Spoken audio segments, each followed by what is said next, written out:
So I went back to Minnesota for 5 years on the faculty and saw some private patients. I was at the county hospital, and then was the head obstetrician for one of the federal community health centers in a Indian neighborhood, and so got to work with Sioux and Chippewa people, and we trained the first Indian nurse practitioner, and they were just wonderful people to deal with, and I still am interested in all things Indian, but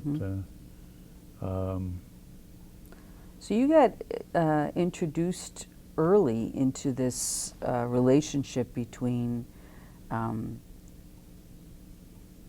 OBGYNs and nurse practitioners and nurse midwives yes. pretty early on. When did that first start with you?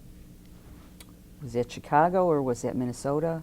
It was Minnesota because, oh, well, no, it was actually doing the home birth thing in Chicago. The first week we were on the home birth service, you know, some of the students that had taken their OB in private hospitals didn't really get to attend many births, so they had to be watched more carefully than those of us that had a lot of experience.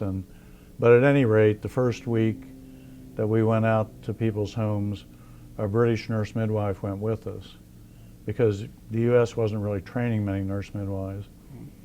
And they were just wonderful people. And they would show us, I learned so much from them about, you know, following a labor and tending a birth. And then if they said we were okay at the end of the first week, then we got to go out with a nursing student and on our own. But it was neat because I had a really nice relationship with one British nurse midwife, and a couple weeks later she called me up and she asked me if I'd come and stand by while she gave birth at home.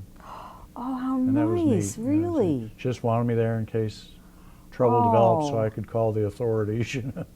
Well, that's kind of an honor, isn't it? Oh, it That's was an honor, great. absolutely. That's nice. It was big. So at any rate, I sort of fell in love with midwives at the time. There really weren't nurse practitioners yet, but they were coming, and they started as pediatric nurse practitioners. But we thought, well, you know, if that works for pediatrics, why can't we do some of that for women's health? Right. And so Sally Bolio, who is a Sioux woman with nurse, we sort of informally trained her, and she did a lot of prenatal care after that, and she was great.